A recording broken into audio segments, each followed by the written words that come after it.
করতে হয়, ব্যবহার করতে হয়, এটা ওকে শেখানো হয় না। বাংলাদেশের ভিতরে উল্লেখযোগ্য শিক্ষাপীঠ ভার্সিটি ঢাকা, সেখানে আপনারা দেখেছেন কিছুদিন আগে ঢাবি ছাত্রদের নির্বাচন হয়েছে। ভিসি কত বড় একটা উঁচু সম্মানিত পদের দায়িত্বে পালন করে, সেখানে একটা ছাত্র, একটা সংগঠনের ছাত্র দলের সভাপতি, সেই এত বড় সম্মানিত ব্যক্তির সামনে তার আচরণটা, এটা কি বাংলাদেশের কোনো মানুষ এটাকে গ্রহণ করবে ভালো হিসাবে, না খারাপ করবে? তাহলে বোঝা গেল যে ওর শিক্ষাটা আসলে এমন শিক্ষায় শিক্ষিত হয়েছে যে শিক্ষার মাধ্যমে কোন জায়গায় কি আচরণ করতে হয়, ব্যবহার করতে হয়, এটা ওকে শেখানো হয় না।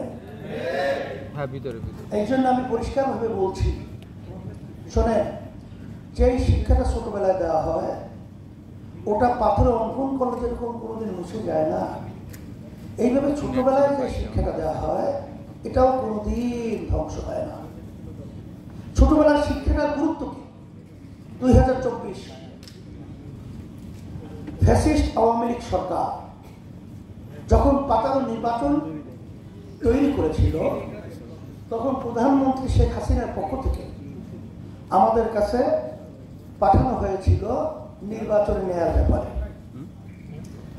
সেখানে প্রধানমন্ত্রীর পক্ষ থেকে যখন আমাকে নিয়ে বসবে, তখন আমি শর্ত লাগিয়েছিলাম যে তাদের নির্ধারিত প্রস্তাবিত জায়গায় আমি বসবো না, আমরা যেখানে বলবো সেখানে তাদের বসতে হবে।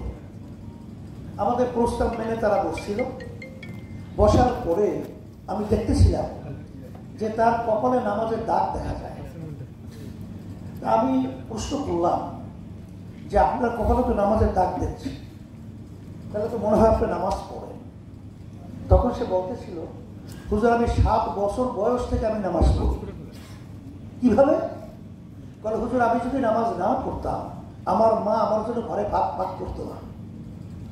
আমার মাকে আমাকে নামাজি বানাবার জন্য চেষ্টা করেছে, সেই থেকেও যে আমি নামাজ পড়ি, নামাজ ছাড়ি না। তখন আমি বলতেছিলাম, তাহলে তো আপনার সাথে কথা বলতে ভাই ভাই হিসেবে আমার সাহস বেড়েছে। কিন্তু যদি ওই ঢাবি নির্বাচনের বিশেষ সামনে যে আচরণকারী, ওদের সামনে কথা বলার কোনো পরিবেশ থাকে না, তখন আমি বলতেছিলাম যে আপনারা এই পাতানো নির্বাচনে প্রধানমন্ত্রীর পক্ষ থেকে আসছেন, আমাদেরকে সেখানে ঢুকাবেন, সিট দেবেন এবং এমপি বানাবেন, অনেক কিছু আমাদেরকে অফার দিয়েছেন। এবং সে বলতেছিল যে দায়িত্ব হুজুর আমি নেব, আপনাদের যেখানে যেখানে পদ থাকবে, মানে প্রার্থী থাকবে, তাকে এমপি হিসেবে বানিয়ে নেওয়ার দায়িত্ব আমি নেব। আমি একটা হাস দিয়ে বলছি না যে একটা কথা আপনাকে বলি, শোনেন, যে বর্তমান সরকার কোন প্রেসক্রিপশনে চলে, ব্যাখ্যা আমি অত যাব না। আমাদের দেশে প্রেসক্রিপশন না, এই প্রেসক্রিপশন অন্য জায়গায় হয়, এখানে বাস্তবায়ন।